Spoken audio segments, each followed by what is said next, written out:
Hey there, and welcome to another episode of the Top 30 Comic Book Conversation. This is a 60-minute conversation with somebody that I have gotten to know in the comic book community, have collaborated with, done business with, and I think you're really going to enjoy the next 60 minutes. The reason that this will be the best 60 minutes of your comic book day is specifically because of the guest that I have today. And I am very, very happy and excited to welcome Ron, the Palm Beach presser.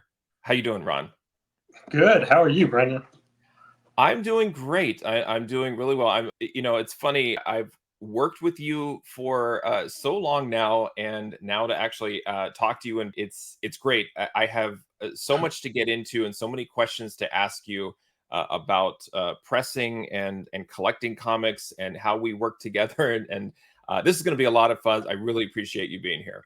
Yeah, I think it's long overdue as well. I Yeah, remember you mentioning this to me, I think in February, that you were going to start doing these, and you asked if I would be available. And I said, yeah, I'm available any day, but this coming Sunday or something like that, expecting we were going to do it right away. Yeah. And then you started doing them. And I was like, oh, my time's coming up. I saw, you had a different comic presser on, a Negan-looking guy from the great northern plains of Canada. He seemed great, and I was like, oh, my time's coming up. And some time has gone by, but I'm glad we're finally getting to this.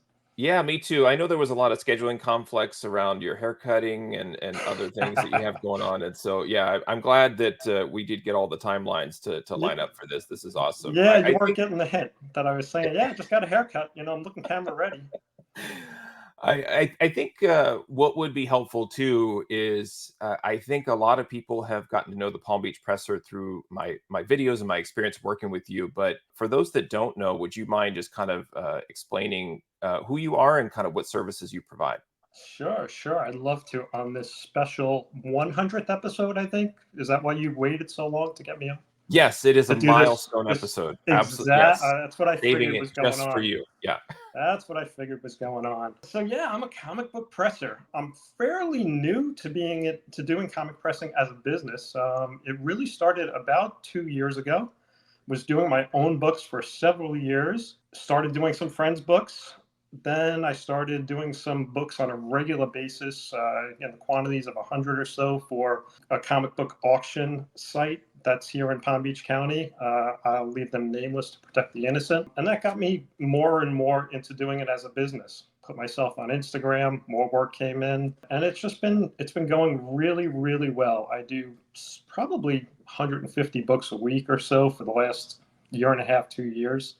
And it's been a smooth ride since then. And then once I got to meet you, a lot of new customers, at least a dozen, maybe a dozen and a half people found me from your videos. So I must thank you for that. And love having those customers join us. Awesome. No, that's great to hear. Yeah, it's been a fun ride. I had been trying to press my own books, getting into it, learning about it, and then when I realized that I wasn't very good at it, it took me a long time to really find somebody that, frankly, I just enjoy working with. There's a lot of things that we can get into in terms of like collaboration and trust and results and those things, but I've actually just really had a lot of fun working with you. It's so great and easy to communicate. We both have a kind of a dry sense of humor, and that's been part of the journey that I've been on as a collector, and submitting books to CGC and having them pressed is working with you. So I can't thank you enough for the universe bringing us together, essentially. So it's been great. Yeah, I'm really glad you reached out. Very glad. Yeah. Before we really get into some of the deeper topics, I have to start off with the most important question. It's the question I ask all of my guests, and that is direct or newsstand? Yeah, I think we're going to get into it right away and start butting heads because the answer is newsstand. I mean, it has to be. Everybody's clamoring for a newsstand edition. I'd like to know your logic for why direct is better. You like seeing a Spider-Man head down in the bottom of your comic, or does it have to be completely without a UPC? Well, first of all, your answer is incorrect, and second of all, you're breaking all of the rules that I've set up. This is your time, Ron, And so, yes, I think it's probably best that we move on instead of start to argue about this already, because it's already getting spicy in here. I can already sense it. Yeah. And what I I would like to really, trade out any of your any of your newsstands for direct editions in 9/8. If you're willing to just do trades, oh, we yeah, can do that. I'll absolutely. take that Star Wars one that you have in newsstand. I'll give you a regular one. Yeah, I would love those early 80s directs that you have. Those are awesome. I love it. Now, in terms of pressing, I think something that I think about a lot, and frankly, every time I unbox a CGC shipment, I think about this because I've made the decision to send books in for pressing, but I often wonder if every comic book should be pressed, and I would love to get your take on this. Yeah, the answer should be yes, and you should send them to me. But in all honesty, no. Every comic book should not be pressed. When I started pressing comic books, and if you're learning to press comic books, yeah, press all your books. That's how you're going to get good at it. But the books that should be pressed are the ones that you're going to grade. If it's worth grading, very strong feeling that it should also be pressed. Or if you're looking to sell it, if you're going to be able to increase the value or the presentation of a book to get its highest value possible, that is the time to press it. Obviously, there's could be sentimental reasons, and that's perfectly fine too. If you're attached to a book, it's a book you've had.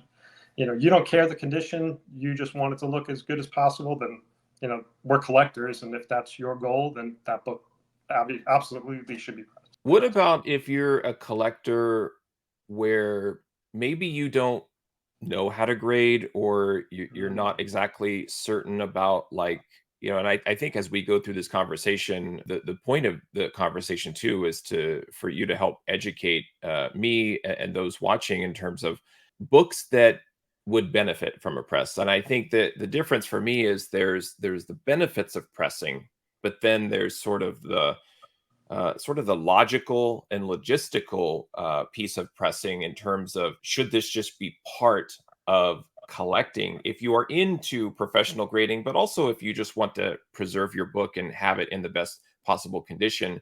And I often wonder, if you don't have the kind of knowledge that you have and you're just trying to figure it out. Like, I remember my very first CGC submission, and CCS pressing is what it was called at the time, was offered, and I just skipped it. I didn't know what it was.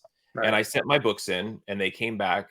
And now when I look at that very first submission, I can see creasing and other things. And Yeah. there's part of me that's trying to understand the difference between, oh, I see a book and this would benefit, versus kind of like what you said, which is, it's a book for your personal collection that you're going to keep forever and encapsulate it. So this is kind of the last time you would ever have to deal with it, Correct. and maybe it wouldn't benefit from a press, but you just kind of want to send it in. There's that. And then there's also like modern books that come in. It's like, especially the Marvel paper, right? It's like, should we just get every book pressed? I'm still kind of on the fence with that.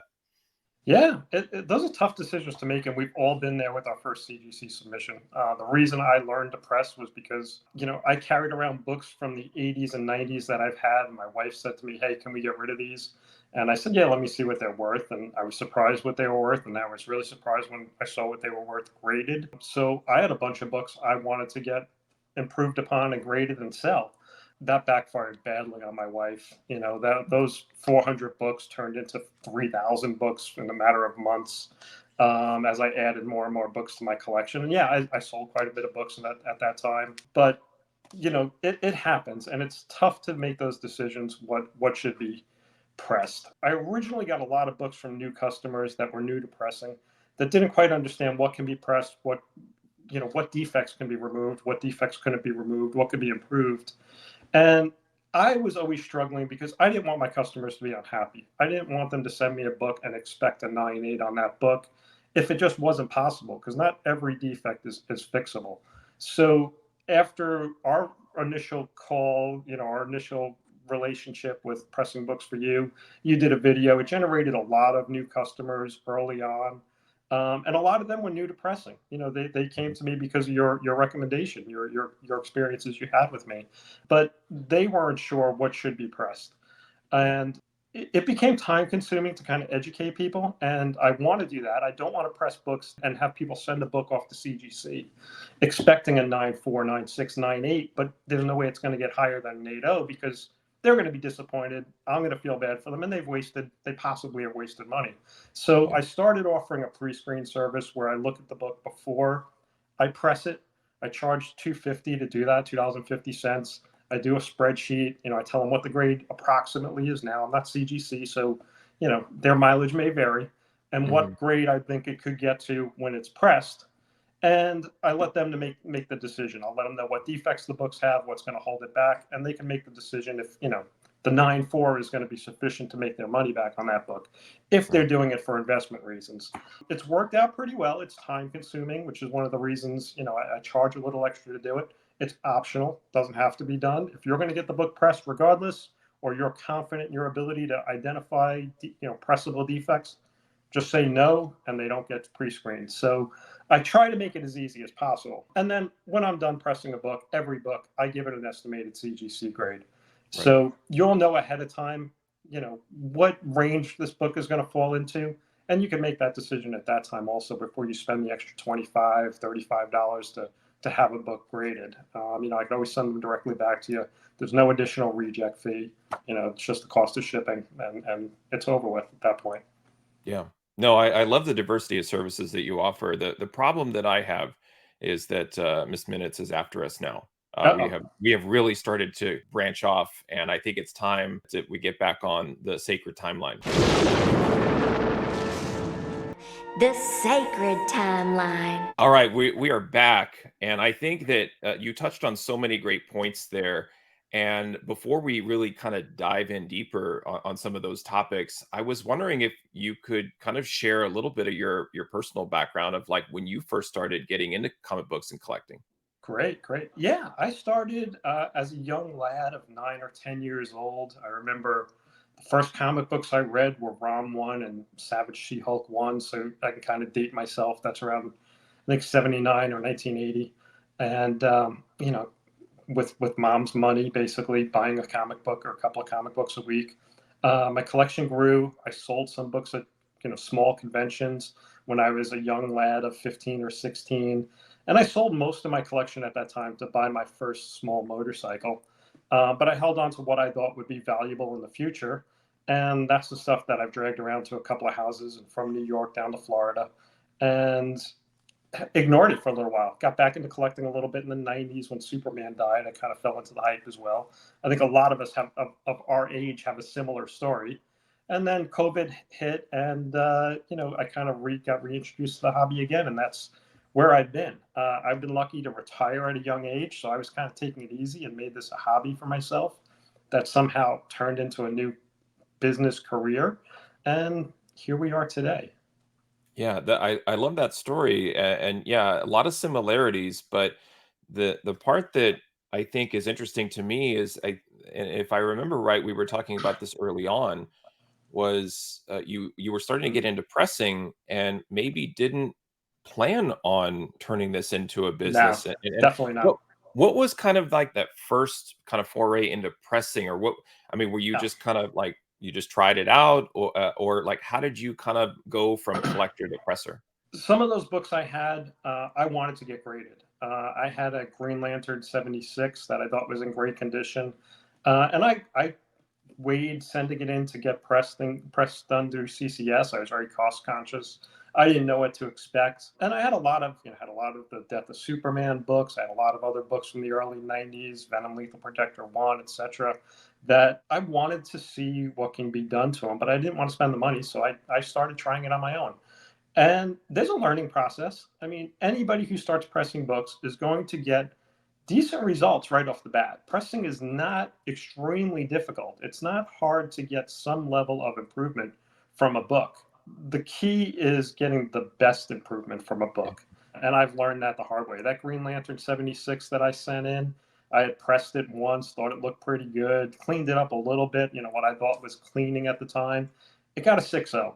I think it was a harsh grade. And I looked at it, I held it for about a year, And as my skills improved, I said, "Nah, this book does not deserve a 6.0." And I cracked it and did it again after my skills got better, and it got a 9.0. So it's a pretty Nice. good bump, just from the experience of doing it. And that's Yeah. after a year or 2 years of pressing 1,500, 2,000 of my own books. So the business started, as I said, by doing it for some friends that were also into comics that liked my results. They told friends, and they told two friends, and I think we all know that shampoo commercial. It was so good, I told two friends about it, and they told two friends, and so on, and so on, and so on. I bought a small press. I got better over time. The real trick was learning how to clean books, learning what you can do, what you can't do, what you should do, what you shouldn't do.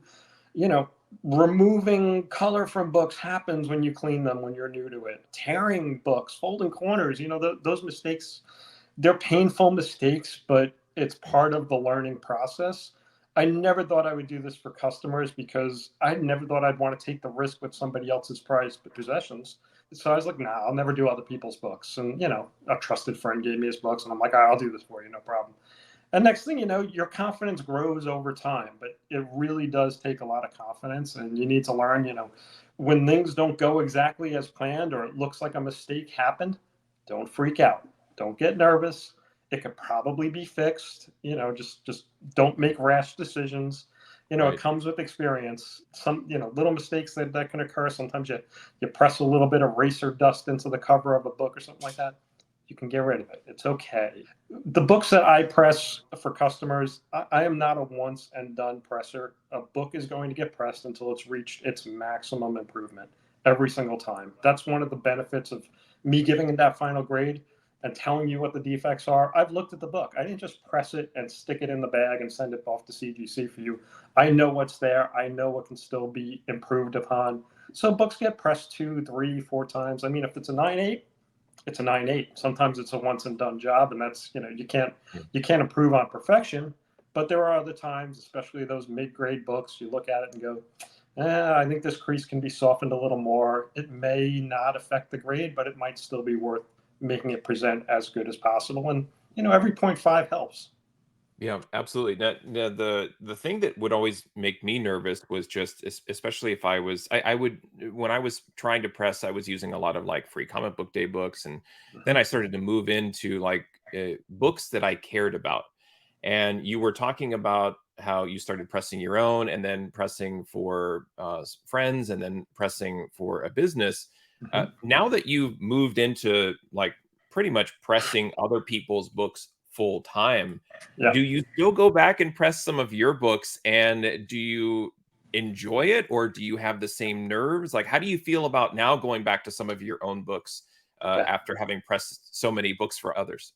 Yeah, I wish I had more time to press my own books. I have, Yeah. probably 3 short boxes worth of CGC gradable worthy books, but the customer books take priority. And honestly, other than planned little getaways out of the area, out of my home, I pretty much work 7 days to keep up with the workload. I try to keep my turnaround time as low as possible. It's usually about a week. It could change by the time people, watch this video 6 months or a year down the road. But, that means my books take a back seat.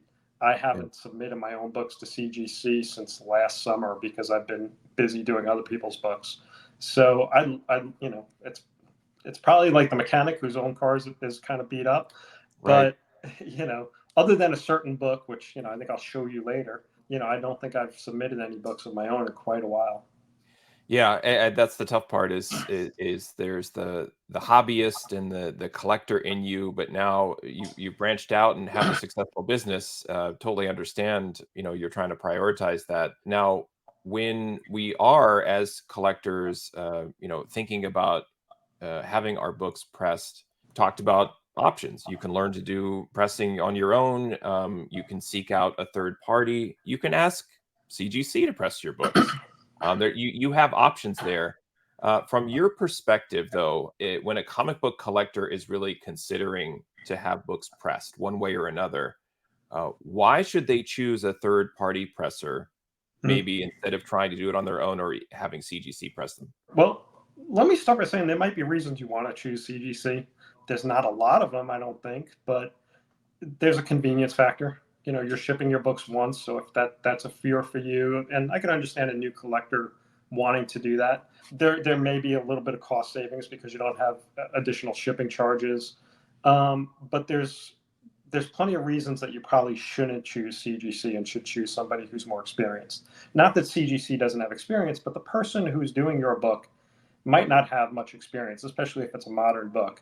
Their rates for modern books are very similar to mine. They're pretty much at the bottom of what's cost effective to do.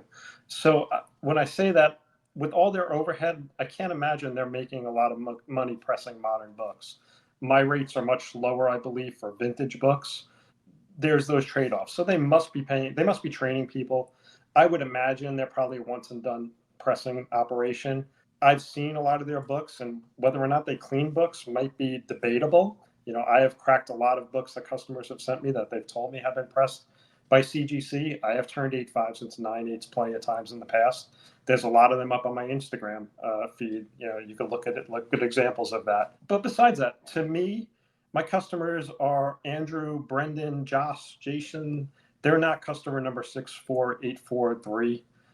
So the customer service is going to be better, is my point. You have my phone number. You have my text number. You're going to speak to the person that's pressing your books. I'm the only one that's touching your books here. So, I check them in. You're going to get the communication that the books were received. You'll get an estimated date that they should be done based upon my current workload. And you're going to get the best results. Then again, another reason some people go to CGC is they believe that they're going to get preferential grades if CGC does their books. Now, I can't really comment on that. They may. I mean, I see plenty of 9.8s as evidenced by your past videos. So I don't know how true that is. I'd like to think it's not true, but I can understand. I had those thoughts when I was originally gonna, should I press my own books or should I let CGC do it? Maybe if I let them do it, they'll be nicer with their grading. So if that's your mindset, maybe that's another reason to do so. But when it comes down to it, I try to give a quicker turnaround time. I think CGC is currently about 3 weeks, according to their website. They've been 2 months in the past at times. I'm always around a week, maybe 2 weeks. Smaller batches, I tend to get done quicker because I want to keep as many customers happy as possible. So, when 3 books come in, it's easier for me to just get them done a lot of times than to put them in the back of the queue and look at them for a week. They'll usually get worked in there real quick and done real quickly. So, there's plenty of reasons that you may want to shy away from using CGC. Yeah, and I think because I am not in the pressing business, I get to speak more directly about my experience, and I've used CCS or CGC pressing or whatever it's called a few times in the past and have not used them for years. The reason being is I had that first submission that I kind of regret that should have been pressed by somebody.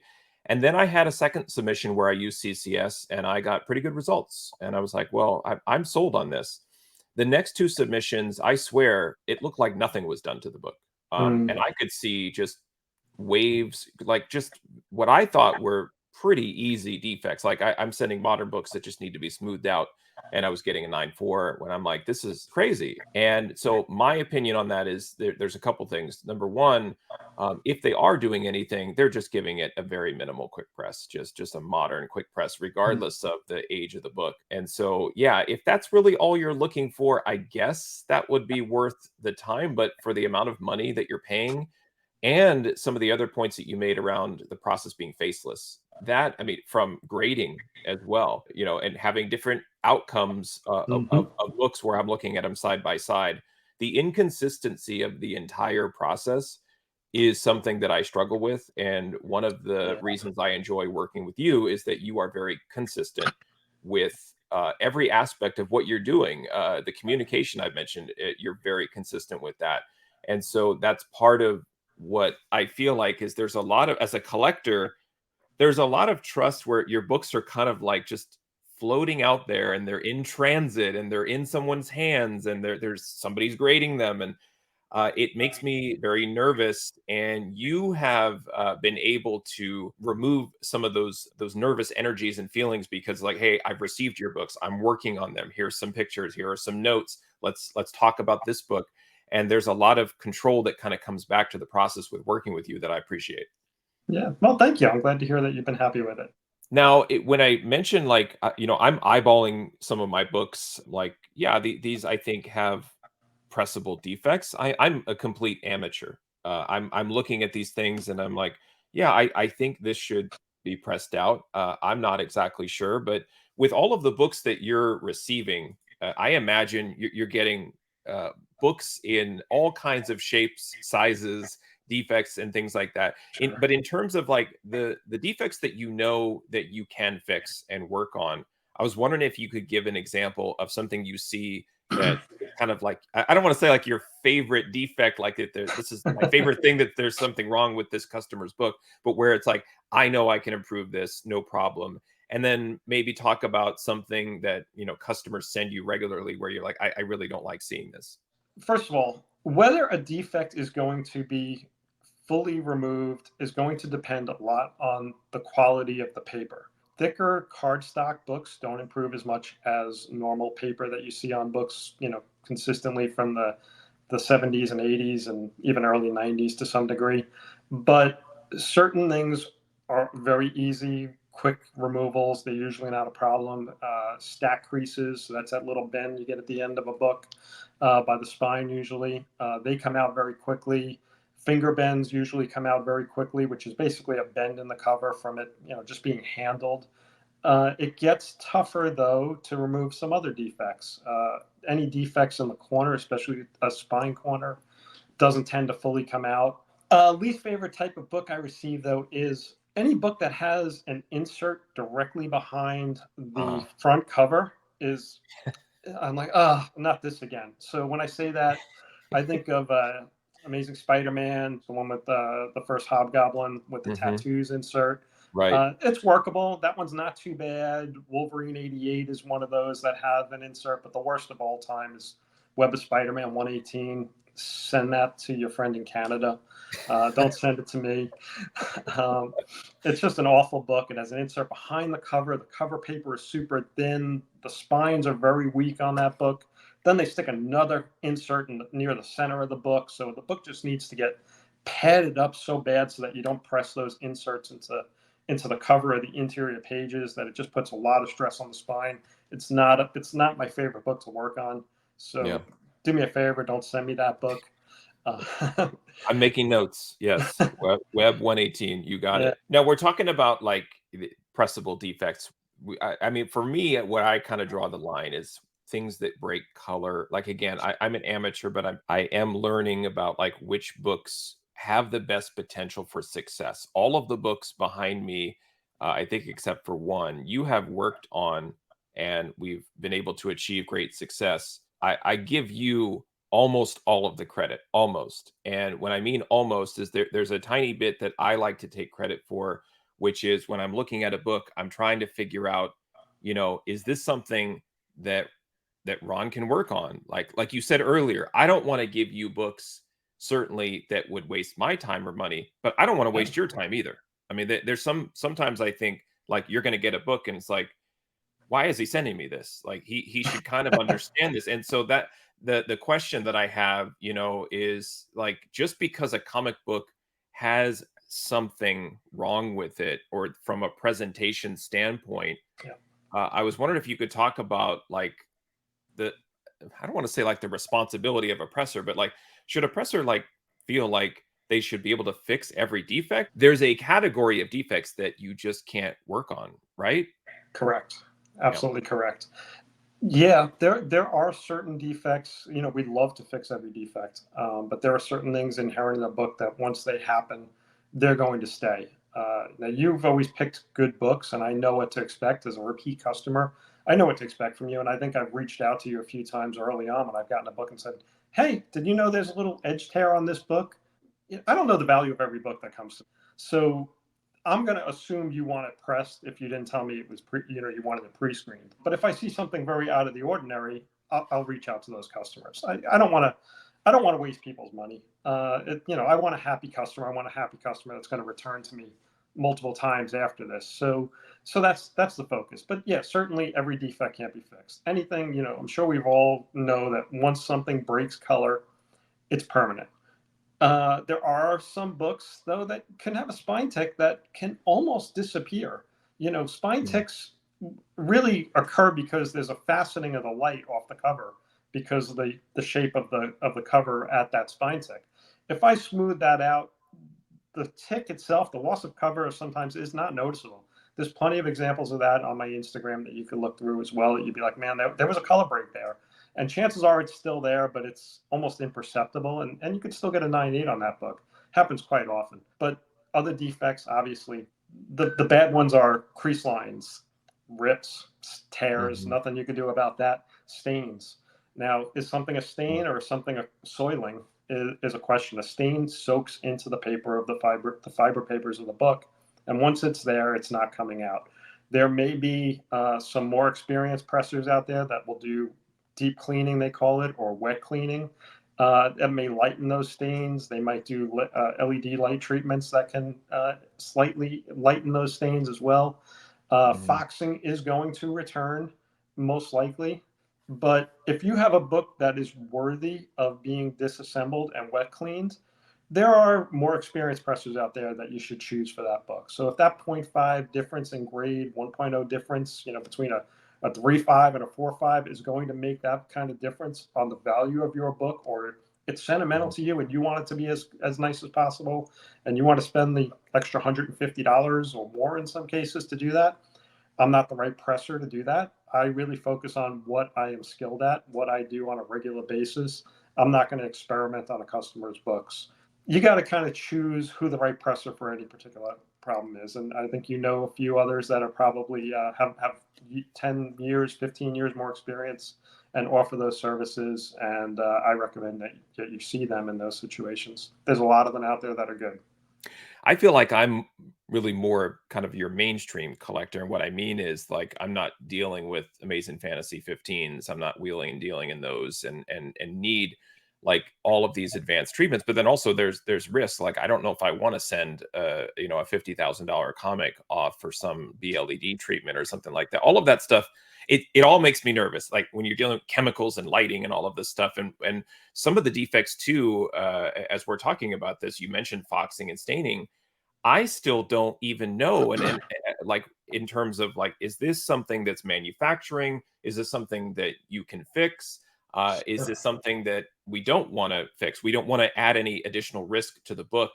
And sometimes I feel like I just need to submit the book to you or to CGC and go through some of the pain of the experience and learn from that. But I was hoping if maybe we could fast forward a little bit and you could kind of maybe help educate me on some of the things that I've seen or I've worked with you on. And the one that I just came across is, and I had to research what it was actually called, because I was calling it paper bunching or wrinkling, and like, I don't even know what to call it. And from, I guess, I think I looked this up on. Are you referring to the printer's crease? Printer's crease. Yes. So it's just like this really thin wrinkling, almost like where the paper has overlapped itself. And I'm talking about like very slightly, very subtly. Yeah. And I imagine that's not something you can add moisture to and smooth out, right? No, unfortunately, a printer's crease is something that existed in the paper before it was printed in most cases, like you said. So it's a defect in the way the paper was laid out, and it's there. It's not going to come out. Now, if it's a sharp crease or has a bump in it, that'll smooth out, but it's not going to go away. It's just impossible to fully remove that. Now, I used to believe that was considered a manufacturer's defect and would not affect the grade dramatically. Maybe it would bring it down a grade point, 0.2 or 0.5, depending on the grade of the book. But recently, I've seen a few books with printer's creases come back that have been graded as if it was a normal crease almost. I have a customer that got an 8.0 on a book with that really only had a printer's crease and maybe a little bit of spine corner damage recently. So I think the jury's still out in my mind of how they're going to grade that. I'm not sure they really consider that a manufacturer's error. But some of them can be kind of long. They can be 3 inches long and stuff. Yeah. And, or you could have multiple on sometimes on the back cover. And a 3-inch long crease should bring a book down into the 6.5 range. And I don't know if they go that harshly on that. Another defect that I struggle with is bindery tears. Now, I do understand the difference between like an impact corner crunch, but there's also sort of, I would say, just trying to understand the difference between normal wear and tear. Yeah. I'm opening a comic book from 1986 and I'm reading it, and maybe I've sat it down or put it in a bin without a bag and board, and there's just some minor rubbing to the corner, maybe Sure. it just slightly You breaks the put it in the color. box and it just got Yeah, dented a little bit. Yeah. but then I have some books that they look completely pristine, but there's a corner where the paper at the edge of the Yep. corner, it just starts to open Splits. up. And Yeah. I what it when I see that, I'm like, oh, bindery tear. But I think I have a huge segment of my collection where I didn't realize these were bindery tears, and I graded them 9.0, 9.2, and I put them in my short box. Yeah. But recently, I've been screening those books 9.6, 9.8, because I think that they are bindery tears, but they're still like, I don't really quite know exactly how to identify it. Or do you have any tips of like Yeah, sure. determining damage versus manufacturing tearing? Yeah, I think CGC seems to be a lot more lenient on books with bindery tears, which have those little tears in the corner. Sometimes it lifts up a little bit, and you'll see it from one side or the other on thicker books. So and I've seen 9.8s on books with bindery tears. So when I say thicker books, I see it almost all the time on Spider-Man 800, Spider-Man 700. Those thick size stapled books, not your Mhm. square bound, but your stapled books that get that. I have seen 9.8s. I've gotten 9.8s myself on books that have small bindery tears on those thicker books. I think when you're talking about a normal 32 page or 24 page book, if it has that tear, it's not going to be considered a bindery tear. Then Mm. you're talking about, a book that it was properly produced, and if it's tearing in the corner like that, it's more of a chip or a tear at that point. So that would be my guideline, but I would never even send in a thick book with a bindery tear and expect a 9.8. CGC has their own brain, and sometimes I think from grader to grader they make different decisions. You should get a 9.6 at least, but a 9.8 is never guaranteed, which is Yeah. why you bring up a lot. I hedge when I give grades back.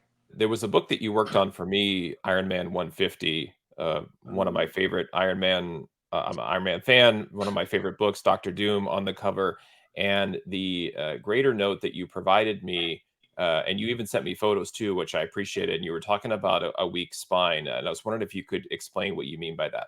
Sure, sure. And I'm sure, like me, most of your subscribers have started your videos at season one, episode one, and have now gotten here. So they know the book you're talking about. A weak spine, that's my own term. I don't know if that's officially a term, but I started calling books with a weak spine.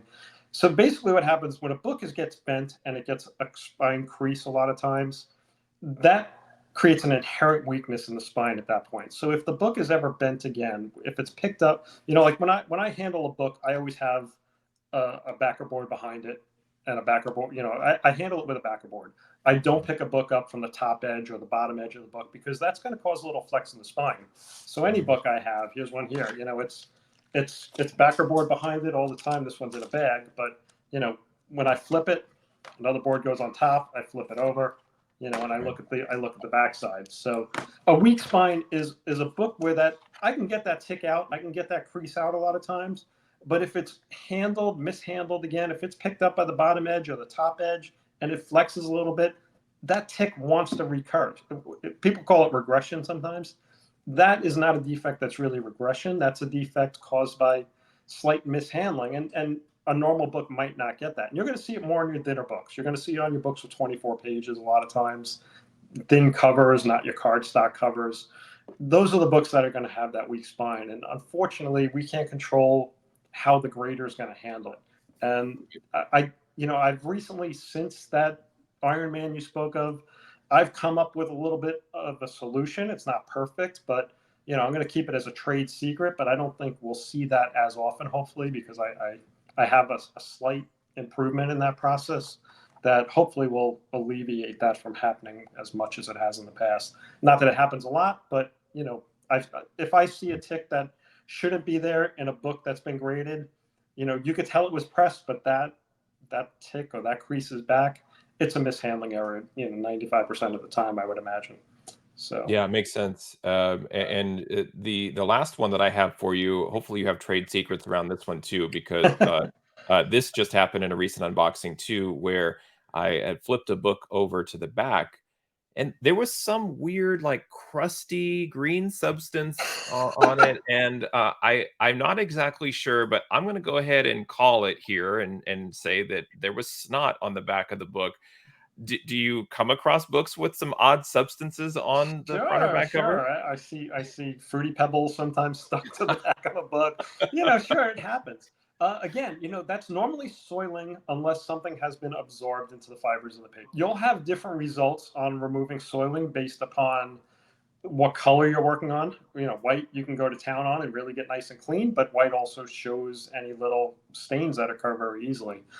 Colors, you got to be a little more careful on, because there's only so much you could do before you get into the risk of removing color so that it's not even.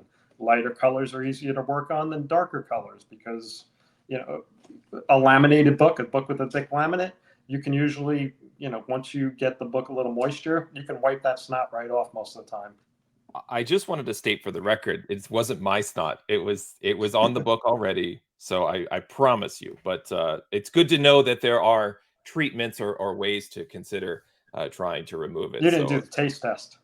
no, no, no. But I usually give the books the smell test too. Like, Oh, you gotta yeah. smell a comic, and I was like, I'm not gonna smell this one. I'm gonna put this one aside. And but now I feel like you're challenging me to send that book to you. So be on the lookout in a future submission. You If you it's may have that book worthwhile, there. if it's worth cleaning, then we should do it.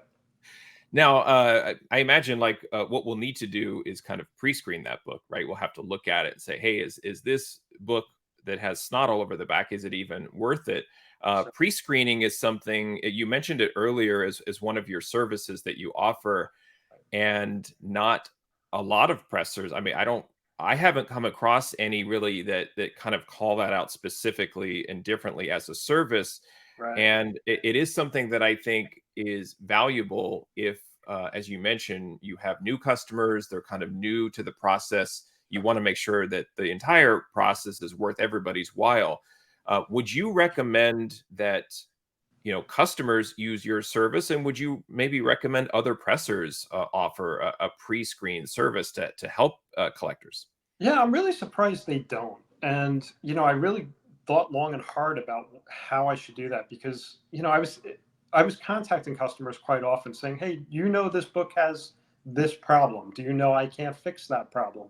And it's time consuming, and it's also taking work for me, to tell somebody, give them an out, so to speak. I want them to have that out. I want them to be happy with the results more than I want to make $13. But I'm surprised it's not offered more. And finding the right price point for it, was a challenge as well. And trying to explain to people, because other pressers don't seem to offer that service, what it is, when they should use it. Which, if you're new to pressing, as I said, use it then. If you're not sure, or if you need a book to be a certain grade, that might be the right time to invest that money.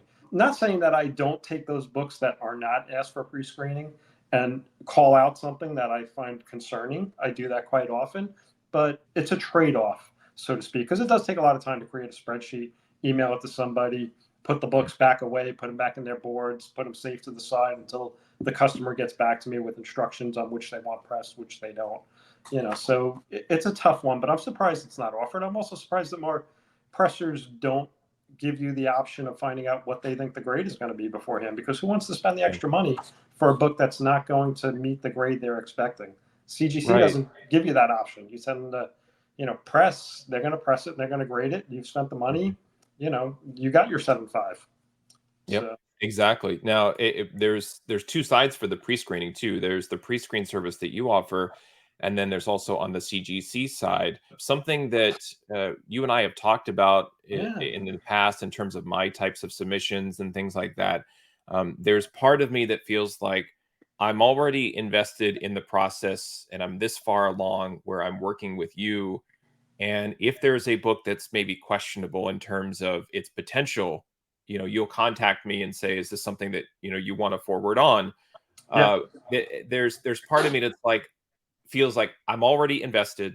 Let's just do it. But CGC offers a pre-screen service as well.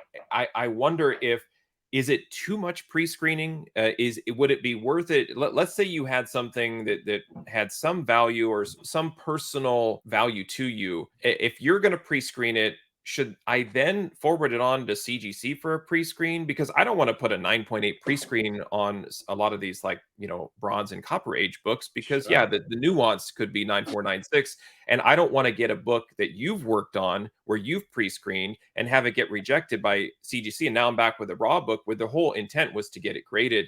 Right. When is too much pre-screening too much? Yeah, it's a good question. I'm not personally, I think from a previous text conversation we had, why you choose to pre-screen books with CGC, why send them in for that 9.8? Because my feeling was, is it worth $9 to just give them $9 and get your book back? For another $11 or whatever it is, $13, you can get the book encapsulated. You could always crack it later. I personally don't like submitting books that it needs to be a 9.8 for me to make money on, because a 9.8 is never guaranteed. I Right. would only submit books that I can live with. I can live with a 9.6, either break even or make a few bucks. Maybe break even at a 9.4 or make $10, $15 on a 9.6, and I win if it's a 9.8. So that's been my philosophy with those books that need to be those high grades, and that's mostly what Yeah. I see. It's not all of what I see. I see plenty of pre-code horror from the 40s. I see books from the gamut from the 60s, etc. But the vast majority of the books that I clean and press are above 9.0, 9.2, 9.4 grades, should be. So that was my feeling, and I asked you a little bit about why you'd want to spend $9 and just get your book back. I'm not sure I followed the logic, but to each their own. But would you want to pre-screen a book that I've already pre-screened? I think there's a little bit of gambling that we all need to recognize in this hobby. We're all, whether you're investing in comic books, stocks, or going to the casino or Las Vegas, you're going to win some, you're going to lose some. If you're not comfortable with that, possibly having a loss here and there, you need to win on every book. This might not be the right hobby for you if you're into it for the investment purposes. And we all like to think we're collectors. We want it for our legacy, etc. But honestly, the books we choose to have graded most of the time are because there's a positive economic value. And I think that's one of the reasons you're out there and a lot of people subscribe to you, is because you're doing that financial spreadsheet, statistical, what is it, Judd Apatow character, Moneyball? Is that where your name comes from, I assume? Maybe. Kind of analysis of what books make sense now. And if you lose a little bit, hold the book 5 years. Hopefully you'll be a winner at that point in time, because these books all hopefully go up in value over time. It might not be 5 years, might take 15. But someday they're going to be, we probably won't call it modern age anymore. There'll be a different tier because there'll be a new modern age. Right. And for the record, Brad Pitt is playing me in the Moneyball Comics movie. Oh, right. That character. Right. So I just want to get that straight. I want to circle back to just something you said, because I think it's very important. I totally subscribe to the theory of what you said around the hobby and risk, the gambling of it. I do wholeheartedly believe that if you are, again, this goes beyond, I like the book for the story, right? Like, Yeah. we have to be transparent. There's a big part of this hobby that is around collecting, finance, risk, investment, and we can't ignore it. It's there. Now, you could not be involved in that and just love to read, and that's to each their own, and that's great. Yeah. That's what I love about the hobby, is we can all kind of approach it from different angles and all enjoy it together. But there is the risk of sending these in, and I've often talked about this, is like, this is not a magic formula, and you can get kind of disheartened and disappointed in the hobby if you expect, well, if I send it to Ron and use the pre-screen service, and then I send it to CGC with a pre-screen, and it gets pressed and cleaned and graded, I'm going to get 9.8s on everything, and then you get things back and they're 8.0s.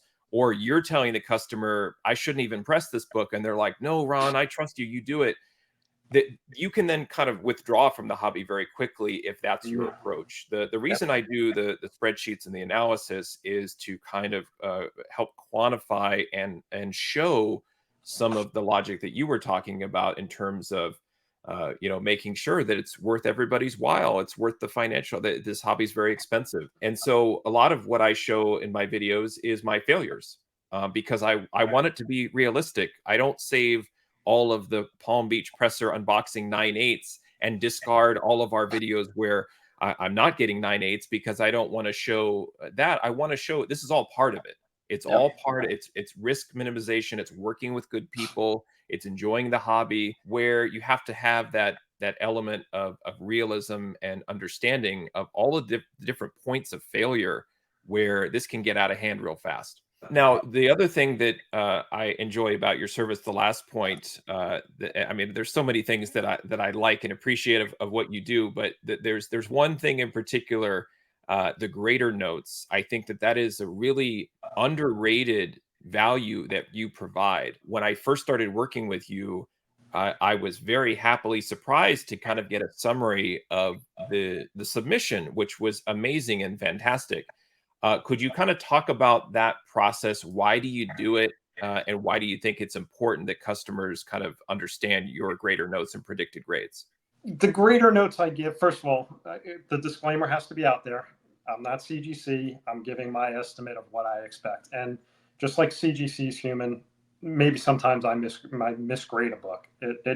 I don't think I do, but I see grades come back and I go, all right, I didn't think that deduction was going to be as large for that small, tiny stain. But sometimes, we learn as we go.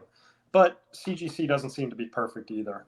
We've all had those that have submitted books to CGC have had surprises. We get good surprises, we get bad surprises, and we submit books that we expect 9.6, 9.4, and we get 9.8s, and we're thrilled. You win. It's kind of like your roulette table. But there are also books that we sometimes submit that don't get the grade you expect. I think there's a lot of subjectivity in it. In my opinion, there's a lot less subjectivity in grades above 8.5. And I think I'm really accurate in those grade ranges overall. I might be a little strict and harsher in some cases than CGC because I've spent time with it and I've focused on the problem. They're trying to get through their books quickly because it's a money-making venture. So they might miss things, hopefully, that I know existed. So those are the reasons for the grades that I give. I just want you to make the right choice on what you submit. Now, I hedge because I don't have control of what ultimate grade CGC gives it. And because of those surprises, I used to, every book in my spreadsheet that I keep for my personal usage, my books that I own have weird grades. I got 9.7s, 9.3s. I know those don't exist, but it's because, a 9.7 to me is like, it could be a 9.8, could be a 9.6. I never am comfortable guaranteeing a certain grade. It's not in my control. The best grade I give any book in my collection is a 9.7 plus. And originally when I started doing this, I started giving people 9.7s. They're like, what the heck is that? Do you know what you're doing? Yeah. There's no 9.7s. So that's my way. So you'll see pluses, you'll see minuses, you'll see, hey, this is a 9.6 plus. That means to me, it's probably a 9.6, but if I'm going to miss, I think I'm going to miss, and it's going to be a 9.8. It's not likely to be a 9.4 in my opinion. Yep. You'll see 9.8 likely is probably the best grade I ever give, and I'm not giving them as often anymore of your horrible video where I've given 9.8 likelies and see 9.6s, because that's so disappointing. So 9.8 likely is my best grade. 9.8 probable is a little bit under that.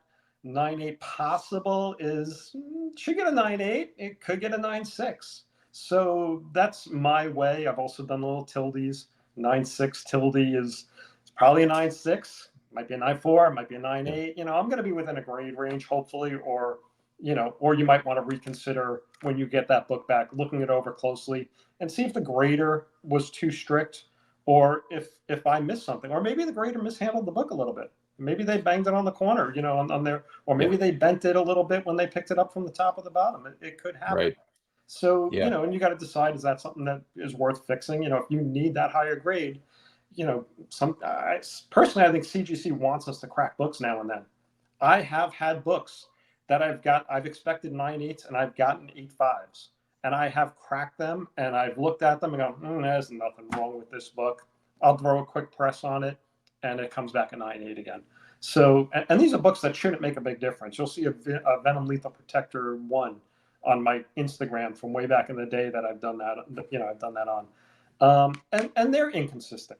I have a recent customer that had submitted books to me for pre-screen. He's a customer I worked with before that sends in a lot of books with 9A pre-screens. And the ones he gets back that don't meet the grade, he sends to me to pre-screen and press. And he had a book in there. I don't recall the title. It was a book I had never seen before. It was an issue 1 of some title. I think it started with I. He sent it in for pre-screen twice, 9A pre-screen twice, did not get the grade, sent it to me. I looked it over. It was a cardstock thick cover book. I saw nothing wrong with it. In the pre-screen, I told him it's a 9.8. You shouldn't take the risk of having this pressed. There's Yeah. nothing I can do for it. There's no defect that I see that can be approved. He's like, all right, just send it in again. He sent it in again for a 9.8 pre-screen, and he got a 9.9 on the book. So I don't know how. And Matt, if you're watching this video, comment in the video and say, yeah, this happened. Any given day, any given grader will come back with different grades.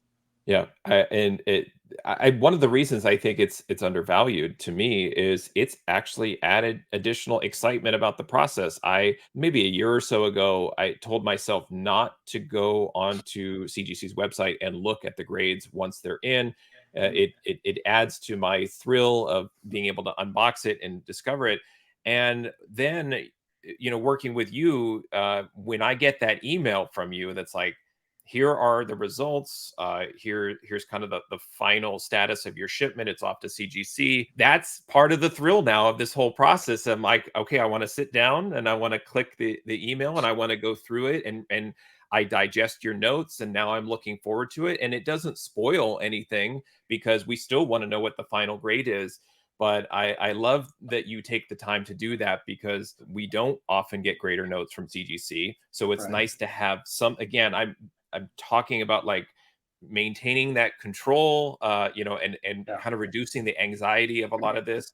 And you providing that notes, it certainly it helps kind of calm the nerves a little bit and adds additional excitement to the process. So I really appreciate it. Yeah, and hopefully a little assurance that you're making the right decision, Yeah, or right. hopefully you know what to expect approximately. And as the grades get lower, I find it hardest to grade books in that 5.5 to 7.5 range because there's more subjectivity.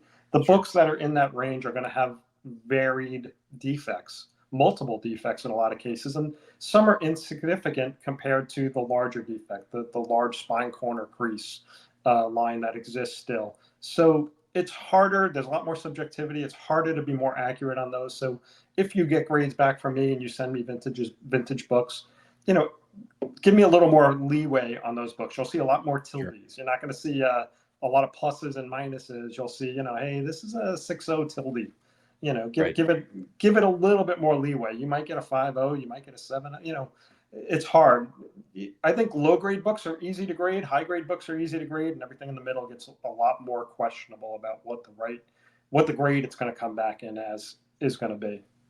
Yeah, for sure. Now, Ron, we've gotten to know each other pretty well over the last couple of years, and I've been waiting for this moment to kind of see if we can push our relationship to the next level. And I was just wondering if you wouldn't mind showing me yours.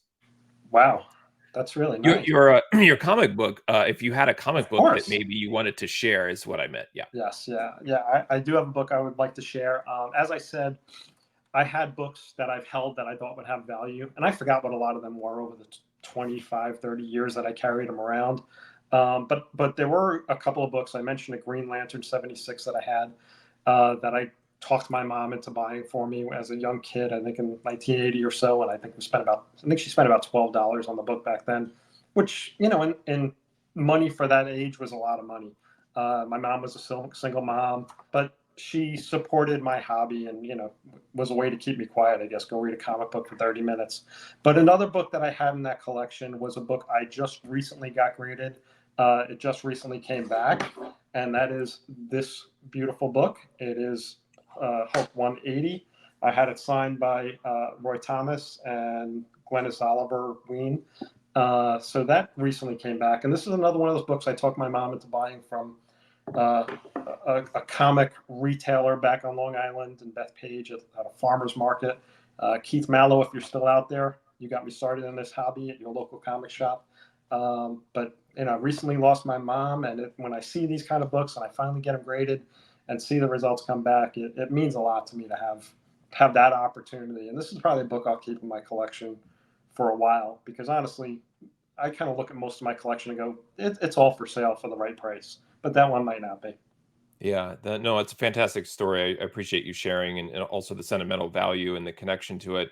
I have books like that too. That it just, I mean, I want to keep forever. I want to share with my family. I want to tell the story. I talk about the books when I was a kid and I was reading, and I'd have fingerprints on them, and I get the grader notes that says, "Hey, these had fingerprints," and I love it.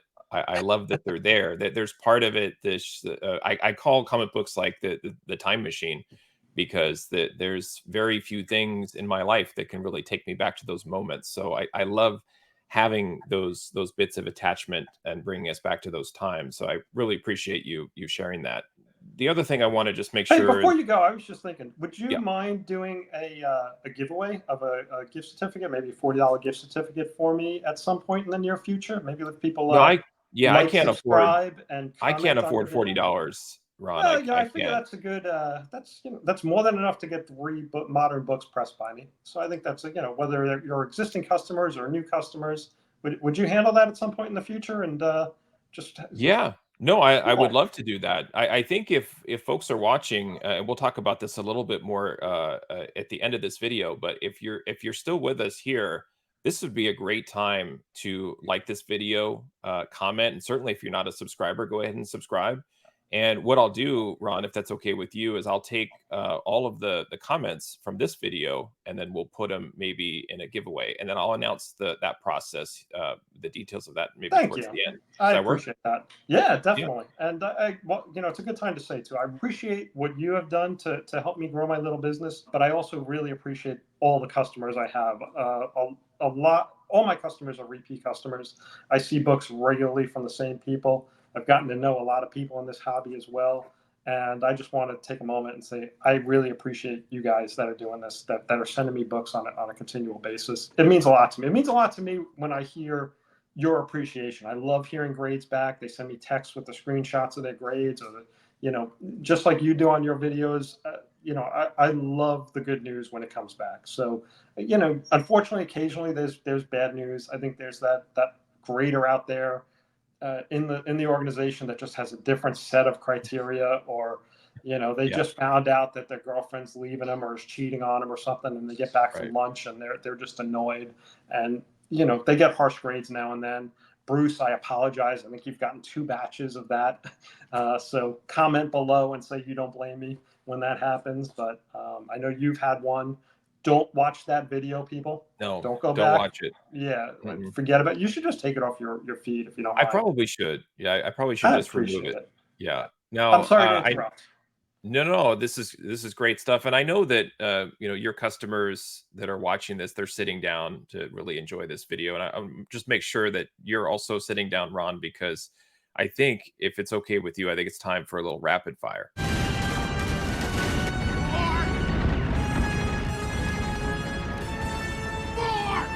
All right, now, if you're ready, which it looks like you are, let's get into it. I'd like to know what your preference is between a standard comic and a square bound. Yeah, standard comics much better. Square bounds can be improved. They can be pressed. They don't improve it. First of all, a lot of the older annuals and giant size books, they rarely have perfect spines to begin with. I think CGC is a little more lenient on those books, but a square bound book is less fun to press than a standard. I'm sorry, rapid fire. No, Go. that's right. Next, got to move to next. Clamshell or swivel in terms of the type of press. Got to be a clamshell. I have swivels. I have had swivels as I started out. You can get you can get results with swivels. You can also do damage with swivels. You can't really correct spine roll with swivels. Sometimes they shift a little bit, that top plate, and that'll cause a little bunching up of your cover at the spine. I avoid it. I have one in my arsenal right now, so to speak. But as I go through and I put out books on all the presses, I go, all right, which of these books is most appropriate for the swivel at this time, which is less likely to get any damage from that swivel press. A lot of times it's just that quick press it needs. That final press might go on the swivel. If you're going to invest in this and you want to be serious about it, get yourself a clamshell press. Nice. All right. So back to your grader notes. What is your favorite grader note to give out? Possible, probable, or likely? I love giving likely. You're not going to see it as much anymore after that past video. So I'm going to go with possible to give myself as much hedging as possible. I'm getting a lot of blame for some of this, Ron. I maybe I do need to pull that video down. But yeah. Now we mentioned the whole scheduling fiasco of how it took me so long to get you here You're on a busy man. and how you had to have a certain, your stylist wasn't available. What would you prioritize, getting your hair cut or just letting it flow and growing it out? I'm glad I explained that question earlier. That it's based upon my hints to you that were constantly just parried off to the side. I have rocked a pretty good mullet back in the day, but at this time it's high and tight. Nice, I like it. Now, Palm Beach or Sarasota? Oh, Palm Beach. Palm Yeah, Beach. easy one, right? Like, I Easy mean, one. nobody wants to go to Sarasota. And last but not least, where are my 9/9s? Oh man, we are out of time, aren't we? What? No, come on. This is I way over 30 minutes, I think. those grader notes that I get back from you, Ron, where it's like, this is I think you put 9.9 probable, and I just assume like, Yeah, wow, I I'm do getting a whole remember. shipment I of do 9/9s. remember once putting a grader note that said, "There's one tick, so 9/9 possible." Oh man, that was great. Yeah, I was just expecting all 9/9s, and then maybe even I can't I wait have to never get your, gotten one in my collection. I have customers that have gotten yeah. 9/9s. I've submitted at least 1,000 of my own books, and never gotten a 9/9. I had a new customer came to me from your videos. His first submission, he got a 9/9. So now he expects 9/9s. I think he's gotten another one since then too. So Man. beginner's luck sometimes. Yeah, can't wait for your 10.0 grader notes coming. So we'll be on the Waiting. lookout for that. Now, Ron, we're out of time. This has been an absolute pleasure to speak with you, but we are in the end game. We're in the end game now. And as part of this, I want to circle back to, I just want to touch on something we mentioned about the giveaway, just some more particulars around the giveaway announcement. Ron, you've been very gracious with your time, but also being able to offer a $40 voucher for Palm Beach Presser Services. So the logistics here, leave a comment, like, and subscribe to this video. Then on July 20th, I'll do a live stream. If you go back through my channel, you'll kind of see how this works. We'll do kind of a randomization of everybody that left a comment and select one winner. And then you'll be able to apply that $40 credit for services with Ron and Palm Beach Presser. Good luck, guys. Yeah, awesome. Thank you so much for that. And Ron, I want to thank you again for your time. I really appreciated our collaboration and being able to do business with you and get to know you as well. There's so many aspects that we touched on in this conversation of why I love working with you, but we actually left a lot out as well. It's really been a great experience for me that's really enhanced my love of the hobby and how I collect. Was that you? Sorry, I have a parrot. I have 2 parrots. Do can you? hear that, Oh my huh? God. No, that's All right, awesome. start over. No, we're going to get the parrot on next time. I'd like to interview the Sorry, you parrot. got a little But, noise there. You heard that, huh? that was awesome. I love, it was great time. I think the parrot was like, hey, I think we are in the end game. It's time to wrap it. So that was cool. But I've loved working with you, and I honestly, you have really enhanced the hobby and made it even more enjoyable for me. And I appreciate it very much. And I was wondering if you could just remind the folks again how they would get in touch with you, how they could maybe send a submission to you and get started with Palm Beach Presser. Thank you. I am at palmbeachpresser.com and on Instagram at palmbeachpresser. So find me there. I keep my Instagram feed alive as best I can. The website's a little more static, but you can grab an order form there, a submission form. All I ask if you're going to submit to me is print out the submission form, give me all your contact details, list your books. I use those forms to help me keep better track of the books I have. So I need those forms with the books. That's about it. I bill you at the end of the process, Zelle, PayPal, etc. And I can ship directly to CGC for you. All right. Awesome, Ron. Great stuff. Really appreciate it. Thank you for being here. And I can't wait to send you my next batch of books. Thank you. It was really a pleasure doing this. I wish we would have done it sooner. All right. Take care, Ron. We'll be in touch. There he goes. That was Ron, Palm Beach Presser. Find him at palmbeachpresser.com. He is a presser that I've been working with over the last couple of years. I've got a number of videos in my catalog now. If you want to go back and look at past submissions, I've had a lot of great results working with him. I love sending him my comics and trust him. And for me, that's a big part of it, is finding somebody that you enjoy working with, but also somebody that you trust with your prized collectibles. Thank you for watching. Happy collecting, and see you next time.